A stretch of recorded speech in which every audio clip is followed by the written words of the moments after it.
So Mel Kiper decided to drop his final mock draft 2.5 weeks before the NFL draft gets underway. So we're going to react to both picks he made in rounds 1 and 2 for the Dirty Birds on today's show. Which, by the way, a little bit of a public shaming is needed on Kiper.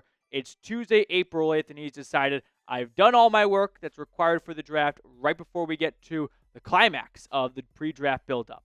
But let's start off with pick number 1, where he went, as expected, with Cam Ward. The trendy pick for number 2 now is Travis Hunter.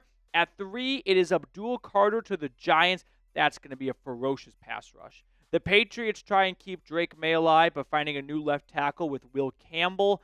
Then at pick 5, it's Mason Graham. That's been one of the most heavily mocked picks I've seen in the last month or so. The Raiders go Ashton Jeanty, although I've heard a little bit of chatter about Will Johnson going to Vegas at 6. The Jets decide to invest in their O-line with one of the best tackle prospects in this class, Armand Membou. Then the Panthers select Jalon Walker. I know that's someone we've had our eyes on the last week and a half or so a bit of a bummer to see him go in the division. Speaking of the division, the Saints at 9 take Shedeur Sanders. So do with that what you will, whether you think that's a good thing or a bad thing for Atlanta. Personally, I think it's kind of a good thing for Atlanta. Then Tyler Warren goes to team up with Cole Kmet and Caleb Williams in Chicago. Will Johnson goes a few spots before 15 to San Francisco. Dallas adds a new running back. And now we get closer to the Falcons at 15 with Miami selecting Jahdae Barron, the do-it-all secondary man for Texas to Miami. Colston Loveland off the board to Indy. And with the 15th pick in the 2025 NFL Draft, the Atlanta Falcons select Mike Green, defensive end out of Marshall. I think if you've been covering the draft with us for the last 2 or 3 months, you've heard a lot about Mike Green. But for those of you that are just kind of checking in for the first time, let me give you a little bit of background on him, and we'll do a bigger deep dive on him for those of you that have been keeping up with him since January. Remember we did a Mike Green video in January, which was looked at as like a little premature, like we're really going to do a whole video about some Marshall defensive end.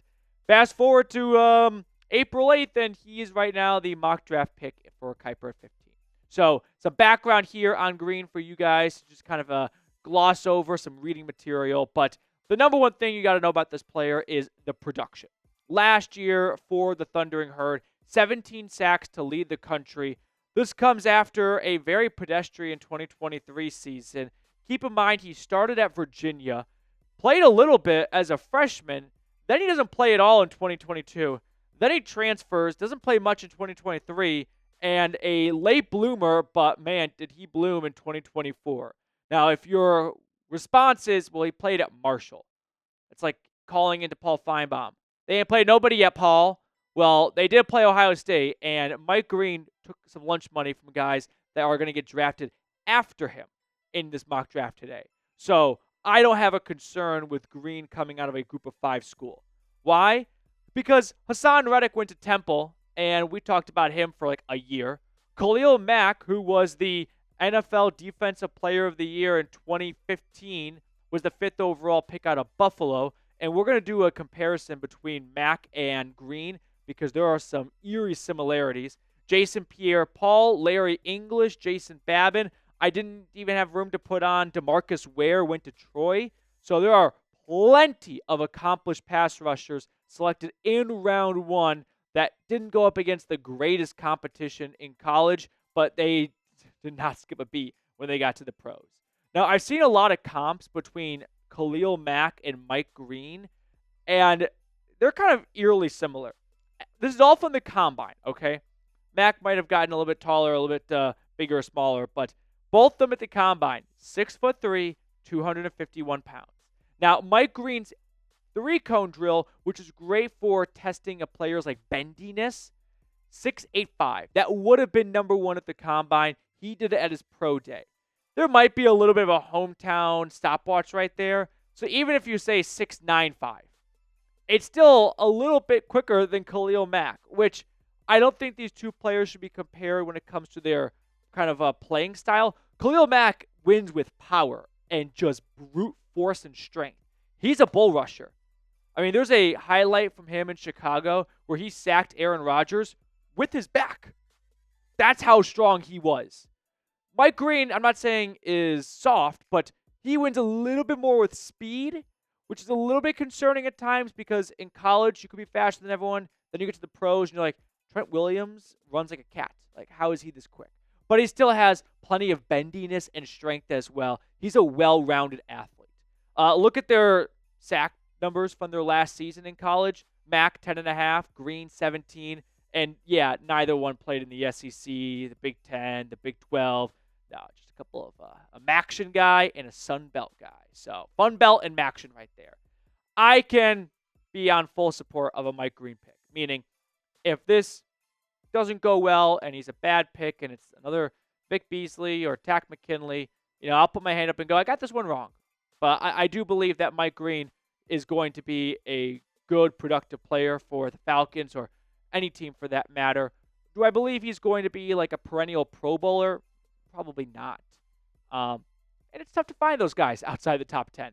They don't come every single year in the draft. But do I think he can be someone that gets you more than 6.5 sacks, which is the bar since Vic Beasley a decade ago? Because no one's gotten more than that, right? Grady Jarrett, yeah. Calais Campbell, it's depressing. Yeah, I think he can help you out and finally get to 10 sacks. The last time a Falcon got 10 sacks, women were not allowed to drive in Saudi Arabia. It's been a while. Times have changed. We're going to look at the rest of the mock draft, including their round 2 selection in just a moment here. But I do want to give a big special shout out to Crockett and Barry Brazil. They sent a super thanks in on a previous video earlier this week. So thank you guys so much. If you want to get a shout out, send a super thanks in. It's like a YouTube version of like a tip jar. So it's the heart emblem down below with the money sign in the middle. And you just click that, select any amount you want, put a message in there, and we'll give you a shout out on a future episode. Let's kind of sprint through the rest of round 1 as we gear up for round 2. We got Matthew Golden to the Cardinals. He's my wide receiver 1 in this class. Jihaad Campbell, I've seen him mock to Atlanta. He goes to the Bengals. Nicky Manwari, I think some Falcons fans are in on him, or Malachi Starks. He ends up in Tampa, so another division foe taking a potential target for the Falcons. Derek Harmon, I don't think Atlanta's going to go defensive tackle. They got Rook and they got Dorless last year, but they might want to replace Grady Jarrett early in this draft. The Rams select Jackson Dart, so kind of a surprise quarterback pick. Those are always, a little bit tasty and feisty. Malachi Starks going to the Ravens. They got Kyle Hamilton. Do they really need 2 great safeties? I don't really see that one. Shamir Stewart and James Pierce. These are 2 players that have been on Atlanta's radar. Both have come to visit with the Falcons. Pierce for sure, and I think Stewart, but don't quote me on that one. They go towards the tail end of round number 1. Now, we're going to look at round 2 in just a brief moment, but I do have to give a big special shout out to our friends over at Game Time. Game Time makes getting tickets even faster and easier. Prices on the Game Time app actually go down the closer it gets to the first pitch. So if you want to go to a Braves game, you could blame the losing on you for not going. You're the jinx in a reverse way. So if you want to turn things around at Truist, you better go to a game and use Game Time because they're going to save you $20 off your first purchase. Plus, they have all-in pricing, and when you toggle this feature, it shows the total upfront cost with no surprise fees at checkout. So, Game Time has an awesome feature called Game Time Picks to check out as well, but make sure you visit Game Time today. Download the Game Time app and take the guesswork out of buying tickets with Game Time Picks. Create an account and use code CHATSPORTS for $20 off your first purchase. Terms apply. Again, create an account and redeem code CHAT Sports for $20 off. Download Game Time today. What time is it? Game time. Now let's get back to our second round of this new Mel Kiper mock draft. See who he selected for Atlanta as we approach kind of the early stages of day 2. He starts it off with 2 quarterbacks, Tyler Shuck from Louisville and Jalen Milroe to the Giants. Then a player, I'll be honest, I had never heard of before, going as early as pick 35, and I won't even try and say his name. Emeka Ibuka goes to Jacksonville.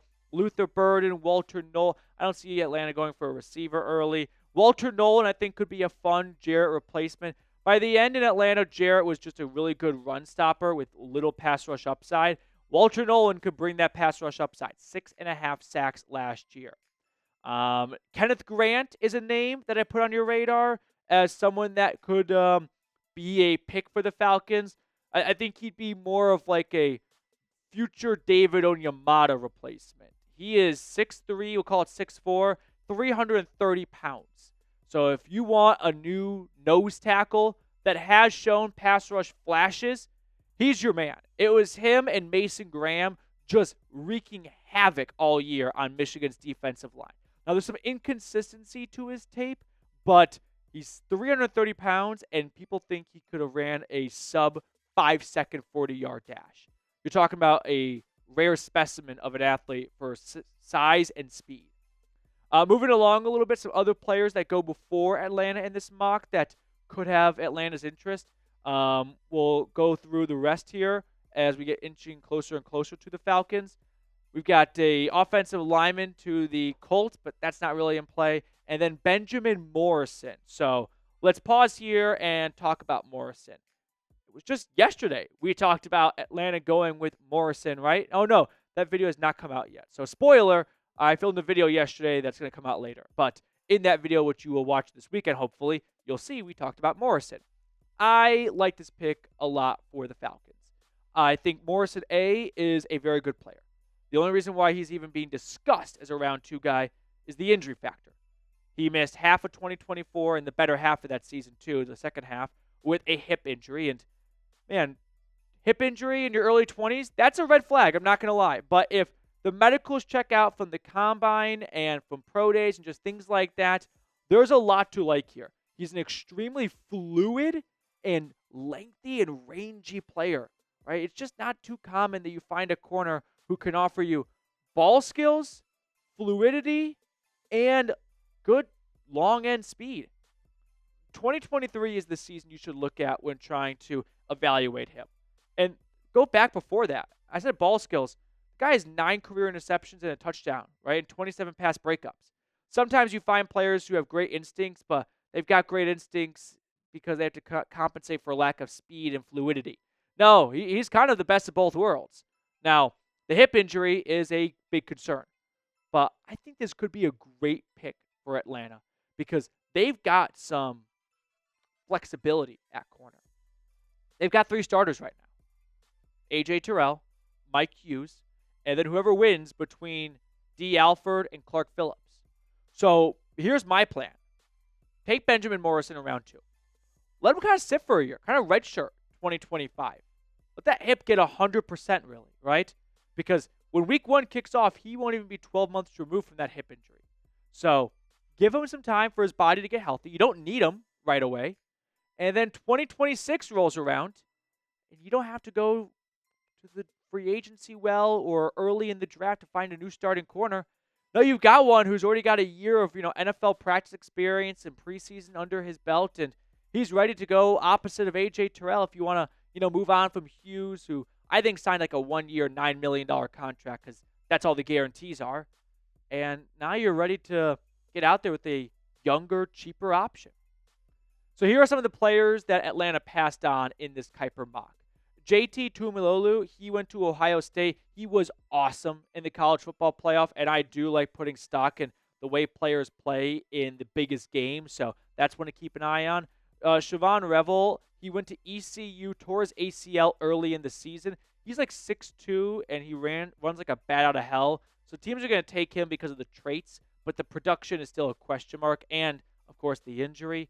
If Atlanta does not go defensive end or pass rusher in round 1, keep an eye on Nick Scorton for round 2 out of A&M. Started off at Purdue, was the Big Ten Defensive Player of the Year, transfers down to College Station.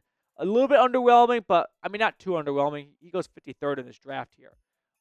Moving on a little bit, no one else here really piquing my interest too much.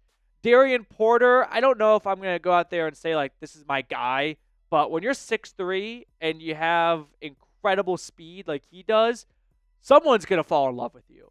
And I do like to put a lot of, weight in football players versus track players because there's always a lot of great track stars, John Ross, Anthony Schwartz, and they don't always pan out super well. So if a team does take Porter, I think it's going to be more like round 3 than round 2, and there's got to be some patience, and you got to believe that, hey, this is a coaching staff that can coach up a former receiver that turned corner halfway through college and is still kind of learning the position a little bit. Should we kind of round out the rest of round 2 a little bit? Did we go through the entire second round? That was the whole thing? Get out of town. That flew by. All right, so to recap, Mike Green out of Marshall in round 1. I like this. Check.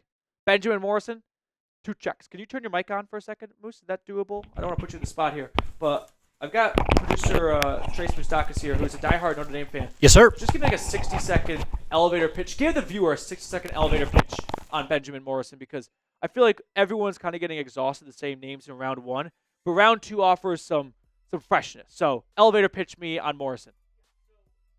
1 second. You're not making any noise right now. That's a good point. The one thing about Morrison that you have to understand is that injury was really, really bad. However, when he is on the field, he's got the skills that you're looking for and the explosiveness as a corner. He's also really aggressive in jumping routes. I think mostly because of it's a hip injury, is it more so going to be that he can twist his hips and compete at the top of a route necessarily? So can he compete with the guys that are going to burn past him on a go route? Yeah. That's really the question, because keeping things in front of him in zone coverage, that's not going to be an issue. That's not the problem. It's the on the fly, can I twist my hips and get upfield? Well, good thing for Atlanta is they play a lot of zone. So you sold me. I'm in. I'm also kind of in on just put him on the pup list. Give him a year. You know what I mean? I don't need him right this minute. You got 3 starting corners, so put him on the pup list. It's going to require some patience, but I think you'll thank me in 12 months from now when you're like, we don't need a new starting corner. We've got Morrison, who's, fully recovered from that hip injury, and he's ready to roll. That's going to do it for us on today's episode. Hope you enjoyed it. If you did, I just ask before you leave, like the video and subscribe.